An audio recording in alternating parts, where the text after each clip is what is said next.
All right, so I'm going to sit down today. I am sitting down. I guess I'm not going to. With Madeline Woods. Madeline, you've been with us for about... Almost exactly a year. A year, yeah. Yeah. Will August be? August, yeah. August is 1 year.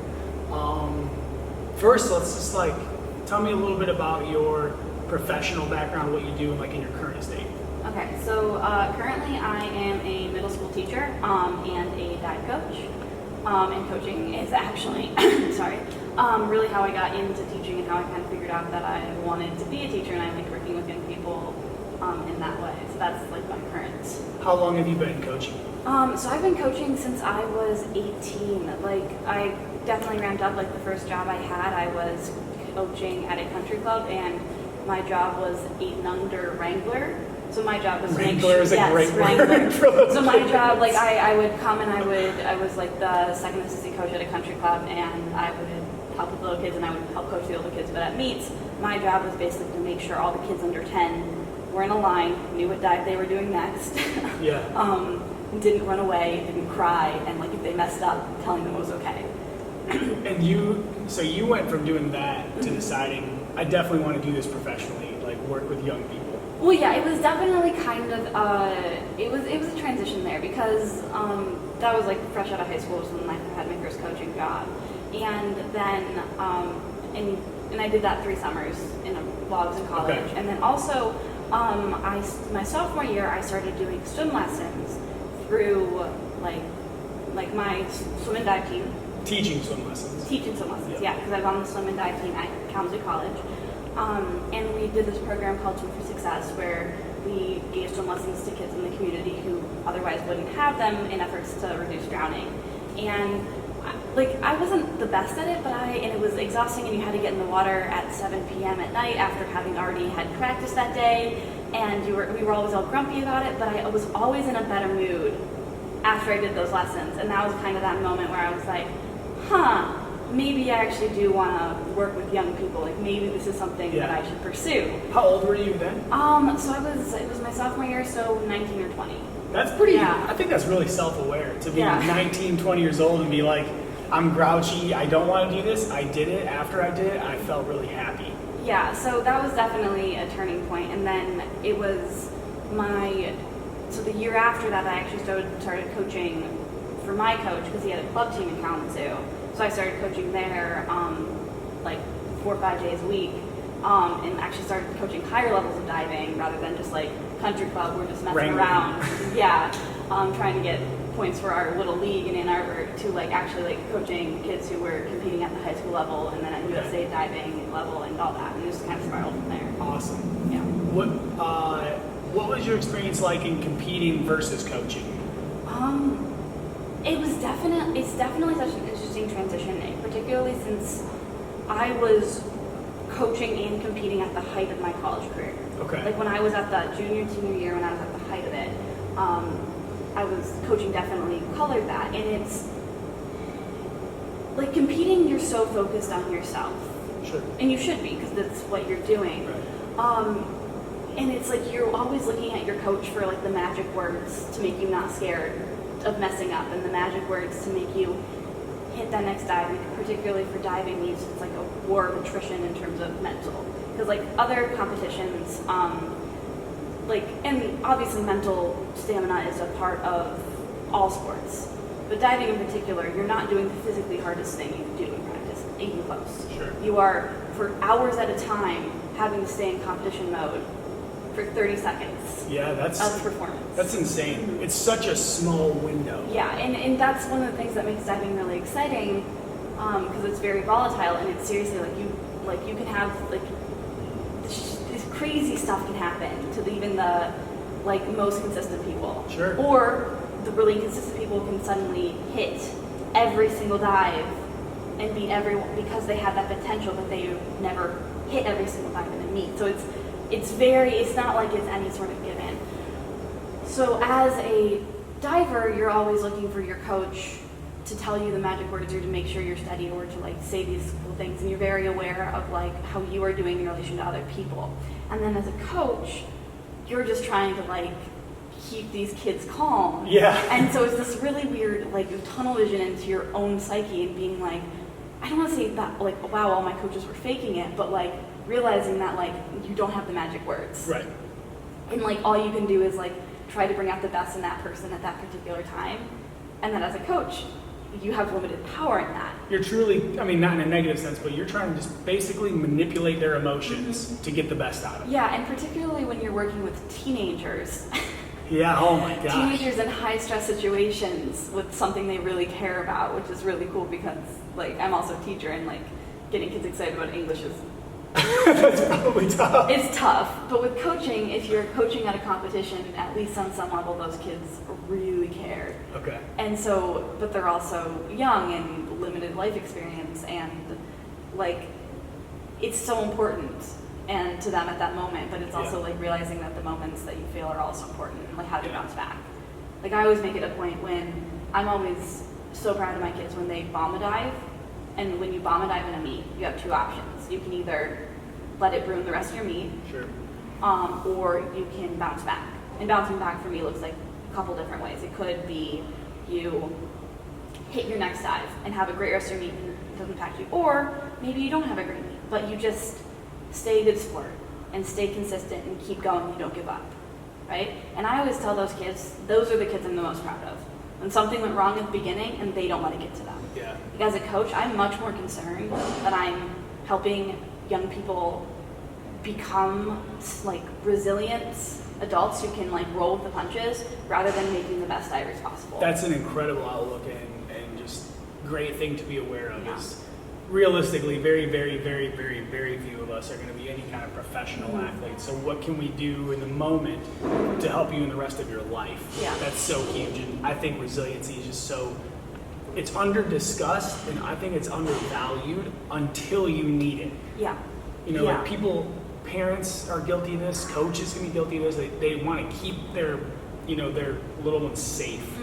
But when you do that, you're stunting their ability to bounce back. Yeah. So like if you haven't bounced back when you're 30 years old and nothing bad has happened, and then something bad happens, that's rough to deal with. Well, and diving's great with that because the consequences of messing up, and not messing up like you did something wrong, but like you get lost in a dive, are so immediate.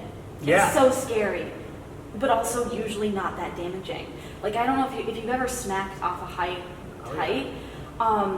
the first time you smack as a 10-year-old or whatever, even if it doesn't hurt that bad, it's so jarring, right? And it's so scary. It has you how you react as a coach. Do you treat it like a big deal? Do you stop practice? Do you let that kid get out and cry and leave the sport? And some kids, that's not their thing, and it's important to learn that. Or do you be like, yeah, that sucked, and I can't tell you that's not going to happen again. Yep.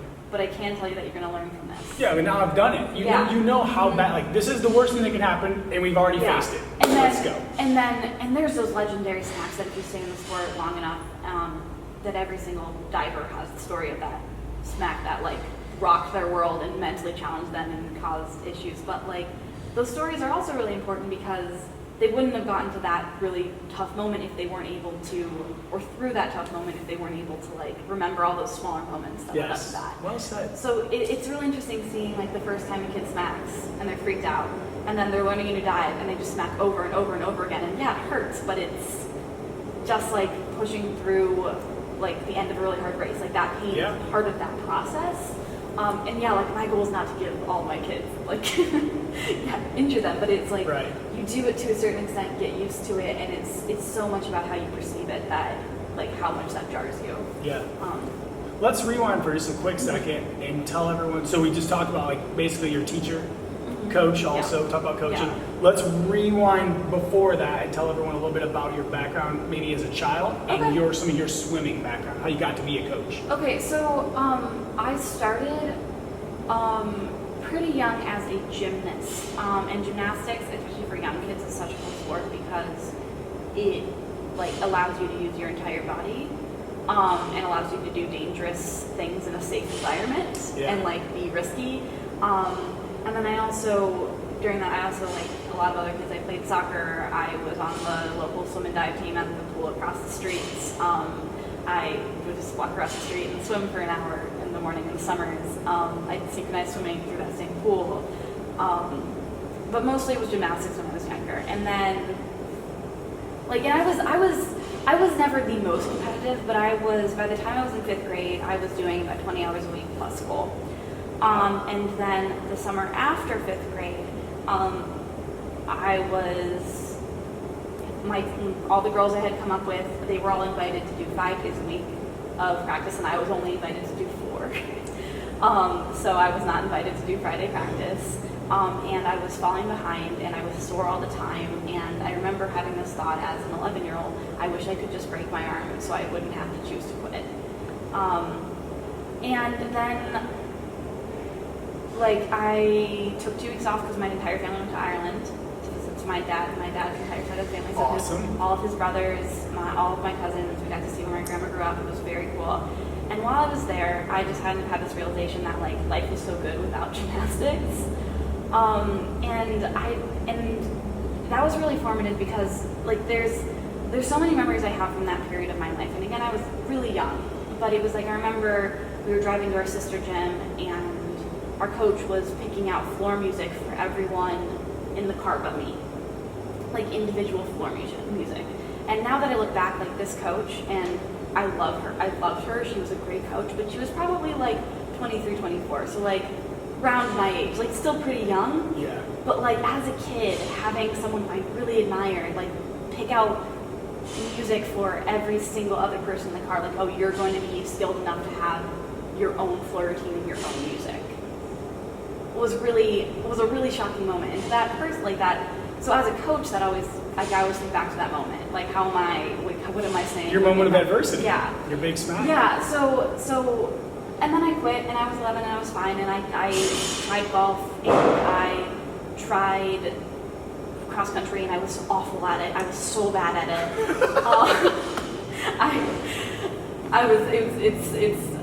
Running has always been a thing for me. I've never learned how to, like, pace myself or, like, not think I'm dying when Sure. I'm running. But then also my sister, who had also kind of washed out of gymnastics much earlier than me, was a really good diver. Like, she had already been to nationals a couple times, and oh, wow. yeah, like, she was very, very good. Like, in high school, she was top, like, 8 all 4 years of high school at D1. So it was just, and so she was already part of the team, so it was just kind of a natural transition, and I just kind of ended up there. And then I was decent. I wasn't the best. Sure. I never made it to nationals. Actually, I did as a second alternate in 8th grade. Did you enjoy it though? You found yourself? Yeah, I had fun, and part of the reason I liked it was because I wasn't the best at it, but I was there was so much room for improvement. Good. Yeah, and then I was competitive at the high school level, and that was fantastic. And I was pretty sure I wasn't going to college for it because the club I was a part of was super competitive. And every single girl I graduated with went to a D1 school. And I didn't even, and then I ended up and then once I decided I was just going to dive in college, I was like, I want to also focus on academics.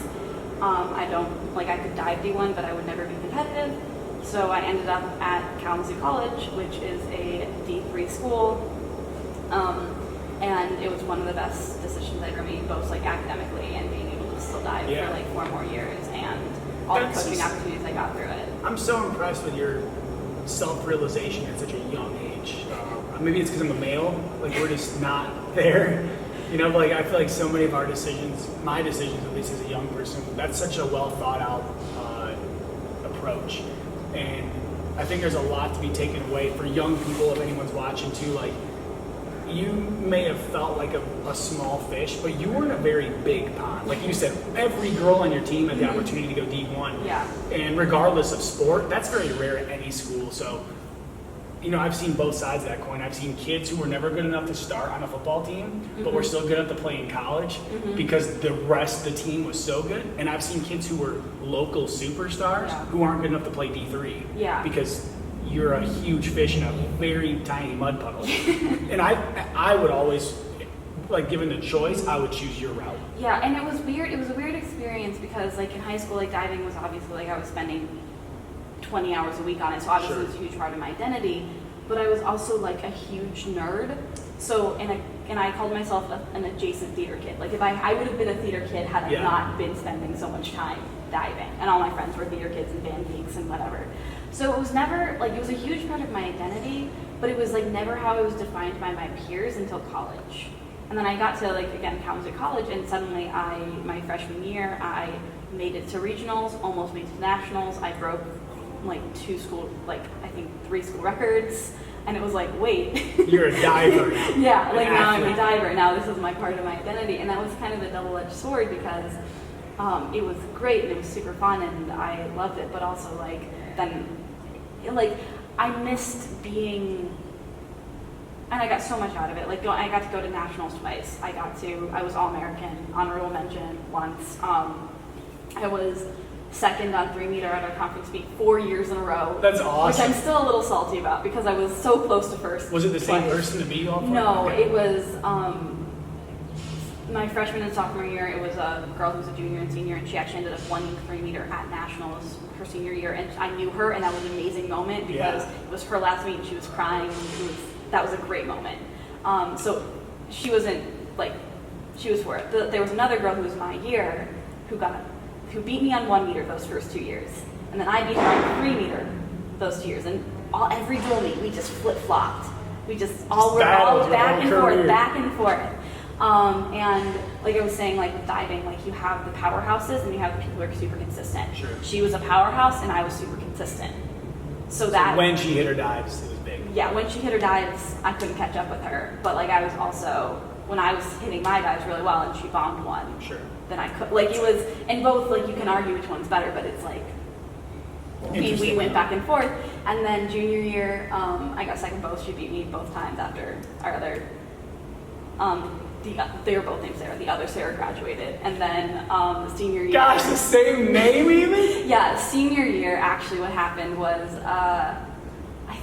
I don't remember what happened on 1-meter. I should, but I got 4th on 1-meter that year. But a freshman from my team beat both of us, and I got second and she got 3rd. Whoa! Yeah, so we got upstaged at our last conference meet. But like, you want that to happen. You don't want to be the best one ever. You want I agree. people to come up and you want it to still be competitive, especially at the D3 level where sometimes it's hard to get divers just because. Yeah, for small schools. So, yeah, second 4 times. So very accomplished and really well decorated collegiate diver. Yeah. Move into coaching, teaching. How do you find CrossFit? How do you find our gym? I guess really is what matters.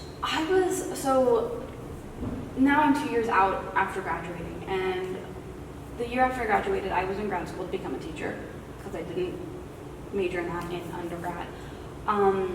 And I was pretty beaten up from like years and years of competitive athletics, and Beaten up emotionally, physically, mentally? both. Like I had a really good end to my season, and I feel like I left diving on really good terms, but it also wasn't like leaving was really hard, and so I didn't have my best season ever, which was okay. Like I still had a very solid diving season, and I still in the social aspect of that's way more important to me, like the friends I made and the ability to be a leader on the team. But like I had a pretty bad back injury that I've had on and off since high school. And I got lucky that it was never bad enough where I ever missed a meet or had to get surgery or even had to go to a doctor. But I was definitely like at the end of every season in the trainer's room a lot. I was mentally tired. Like competing at that level for that long, Without a break, it's tough. Yeah, without a break, and I was also mourning it. So it was like this combination of feelings. Like it was a good end, and like it's like retiring. It wasn't like I quit because it came to a natural end. And diving is not a life diving like gymnastics. It's not a lifelong sport. Right. It's not something that you can just do casually or. It's like wrestling for males. There's just once college is over, it's like okay, I'm in the world. Yeah, and that's probably a good thing unless you're at like those elite levels because it's not the softest on your body. It's not the worst, but it's not the best. And so for a year, I just did yoga. Nice. I did yoga several times a week, and I let my back heal, and I let myself move on from diving, and it was really good. And then I finished grad school, got a teaching job. I realized I lost my calf muscles, and that disturbed me because I was like, where did it go? Because I had always had, this is going to sound so silly, but like really defined calf muscles, because I was always like, and then I was like, this is weird, where did my muscles go? And I just wanted something a little bit harder or more competitive or people to push me a little bit more. And my good friend Lexi is a member here, and I was like, hey, do you have any suggestions on moving back to the area? And she was like, yeah, you should check it out, and I did. And a year gone by. yeah. What's your experience been like here? It's been great. It really provided like a much needed community that I feel like I really missed, like post sports. Like I feel like sports for me were always such like a important social thing. Yeah. And I know some people like love working out alone. Sure. I've never liked that. I don't push myself there, and it's not because I feel like I'm lazy. I feel like there's something really to be said about like a supportive community, and that's hard to find. Yeah. Like, and it's that balance between being pushed to be your best without being shamed or for not being as good as everyone else. Right. Like it's a balancing act. And I feel like I found that here pretty quickly, and I made connections pretty quickly. Like especially like once I started going into the 4:30 class regularly, and like then you're missed. Like people, you come in, you haven't been there in a couple of days, and people are like, "Where were you? Where you been? Where you been?" Yeah. And that thing that just keeps you coming is knowing that people expect you there. Sure. And that they want to see you there, and that you're gonna have fun hanging out with people. So that was How has your experience been throughout the COVID experience and the lockdown? CrossFit was one of the things keeping me sane. Good. Gotta be honest, especially in education, like for the first 3 weeks, we weren't doing much because,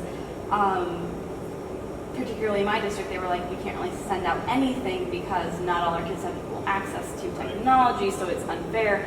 So for the first 3 weeks, and I agree with this decision, so I don't want to call it a gag order, but that's like Essentially what it was. And I think it was the right decision at that point, like especially for all of our students and what they were experiencing, like they did not need schoolwork on top of that. Yeah. So the first 3 weeks were rough until like we were actually like able to like knew we weren't coming back and like make a plan and like actually have things to do. So my thing during that time where I don't do good with idle time. So my thing was like I am going to go to CrossFit as many days as possible. Like I'm going to show up to these Zoom classes, at least have some sort of human interaction, and just like this is one thing I can control. And so that was very helpful. Yeah. What advice or statement would you give to anyone who is currently inactive or unhappy in their level of activity in terms of seeking out, whether it be our gym or another gym? You gotta find something that's fun. Like if you don't like running and that's all you've been trying to do, or you don't like I don't know, you just gotta find the right thing. Like there's so many different ways to be active. Like I have friends who do salsa dancing several times a week, and I have friends who like just go on hikes, and I think it's like the further I get away from competitive athletics, the more I'm like it's just important to get those endorphins and getting yourself moving. Yeah. And so I think just trying a bunch of things and figuring out what works and finding what clicks and accepting you don't have to kill yourself. Yeah, and I think that was one big thing for me is like transitioning. Like maybe I can only make it 3 times a week. Sure. And I'm never gonna be as competitive as I was in college while working full time and doing these other things that like give meaning to my life. Yes. But like being okay with being okay, like just accepting that this is what I can do and this is what it gives me, and maybe I'm not the strongest I can be, but I'm also getting the endorphins, staying relatively healthy, like and getting that social aspect. Self-acceptance and self-love is really, really important. Yeah, and I also think it's like you gotta find what gives you value. Like I'm a pretty nerdy athlete. Like I've always liked sports that had a mental component to them. Like diving and gymnastics are both very nerdy sports because it's more than just like working out and like driving yourself to exhaustion. Like there's skill involved. And I think CrossFit kind of like scratches that itch a little bit. Like there's new skills I've been learning, and I have to like things I have to adapt to, and like I've never really lifted very seriously ever before. Like I've done a little bit of it, but and so like that moment where it clicks, I had this moment, I think it was with the clean and jerk, where I just got it right, and it reminded me of hitting a dive. Like it was that same moment of satisfaction of going into water and knowing that I just crushed that dive. And it was that same, it was like, I missed that feeling. Yeah. So you gotta find whatever gives you that feeling. Like, yeah. Continuing to grow and challenge yourself Yeah. in a safe environment. Yeah. Awesome. Well, am I leaving you anything unsaid? Anything that's important? Not that I can think of, unless there's any more questions you have for me. I don't think so.